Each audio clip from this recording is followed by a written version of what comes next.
ایک حکمت عملی، ایک اسٹریٹجی جو اختیار کی سرکار مدینہ صلی اللہ علیہ وآلہ وسلم نے، ایک تو یہ بتائیے اس کا ڈیوریشن کیا تھا، دار ارقم جو آپ نے پورا جو ہے خاص طور پہ جو سٹارٹنگ تھی جب تبلیغ کی، اور جو خاموش تبلیغ کی جو حکمت عملی تھی وہ کیا تھی، اس پہ ذرا سا کلام فرمائیں۔ حضور نبی اکرم رحمت عالم صلی اللہ تعالیٰ علیہ وسلم تو اس کائنات میں حکمت بانٹنے کے لیے آئے ہیں۔ اہل ایمان ذرا اس کی بھی ایمانی لذت لیں۔ قرآن کہتا ہے کہ من یؤت الحکمت فقد اوتی خیرا کثیرا، جسے دانائی ملی اسے خیر کثیر ملی۔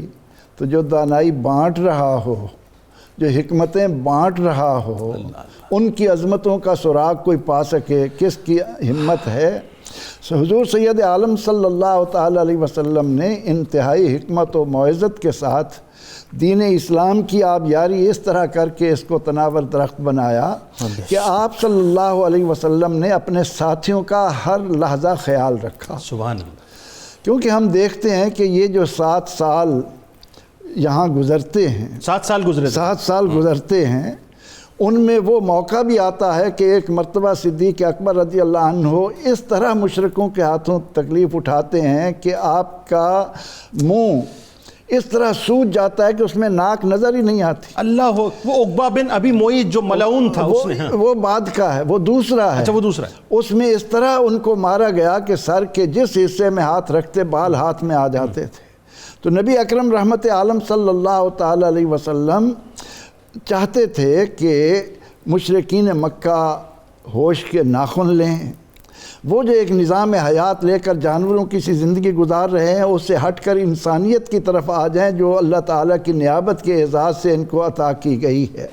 تو حضور سید عالم صلی اللہ علیہ وسلم کے اس استقلال کو دیکھ کر، آپ کی اولوالعزمی کو دیکھ کر مشرکین مکہ جب اپنے پورے عروج پر آ گئے تو انہوں نے یہ تہیہ کیا کہ آج کے بعد ان سے مقاطعہ کر دیا جائے۔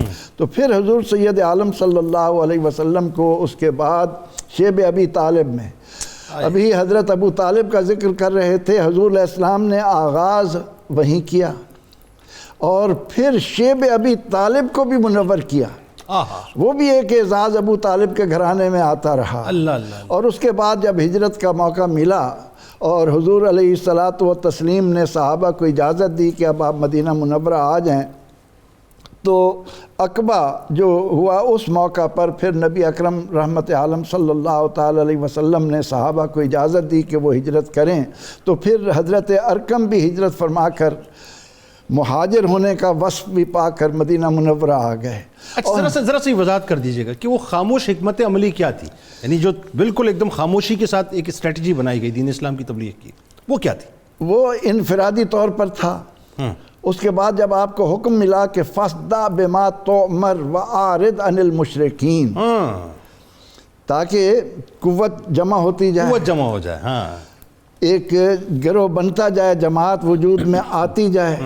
اور اس کے بعد حضرت ارقم کے گھر کو جو اعزاز ملا ہے، جس پر قیامت تک اہل ایمان ان کو خراج عقیدت پیش کرتے رہیں گے، عمر رضی اللہ عنہ ایمان لائے تو نعرہ تکبیر کی پہلی صدا اس گھر میں بلند ہوئی۔ اللہ اکبر، اللہ اکبر، اللہ اکبر۔ صحابہ نے جتنی تعداد میں بھی تھے، عمر رضی اللہ عنہ کے اسلام لانے پر، اور پھر یہ کہ یہاں سے ہی وہ ہمت اور جرت بھی ساری سمٹ کر آ گئی، اور عمر رضی اللہ عنہ کہنے لگے کہ اب ہم بیت اللہ میں جا کر اللہ کی علانیہ عبادت کریں گے، دیکھیں گے کون مقابل آتا۔ کیا بات! یہاں تو آپ نے کہا کہ آج ہم علانیہ، جہاں حضرت حمزہ اللہ کا شیر اور عمر رضی اللہ عنہما اکٹھے ہوں اور پھر مسلمان خفیہ عبادت کریں، نہیں، آج ہم علانیہ کریں گے۔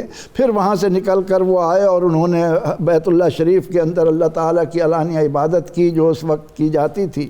تو سیدنا حضرت ارقم حضور علیہ السلام کو اپنی جگہ دے رہے، اور نبی اکرم رحمت عالم صلی اللہ علیہ وسلم مدینہ منورہ میں ارقم کو بلا کر فرماتے ہیں کہ زمین کا یہ ٹکڑا ہم تمہیں دیتے ہیں۔ اللہ، یعنی وہ جو بدلہ تھا، حضور علیہ السلام کا فرمان ہے نا کہ مجھ پر جس کسی نے احسان کیا میں نے اس کے احسان کا بدلہ چکا دیا. سبحان اللہ، لیکن سبحان ان اللہ، میں اس جماعت کا وہ فرد صدیق اکبر رضی اللہ عنہ کہ ان کے احسانات کا بدلہ میں نہیں چکا. وہ بنی زریق میں میرا خیال ہے آپ کو جو جگہ تھا. جی ہاں، وہاں پر آپ نے ان کو زمین کا ٹکڑا دیا اور پھر آپ نے ایک تلوار دی جو تمام غزوات میں حضرت ارقم رضی اللہ عنہ کے ہاتھ میں رہی اور آخر تک ان کے پاس وہ محفوظ رہی، حضور علیہ الصلاۃ والتسلیم کی عطا کردہ تلوار.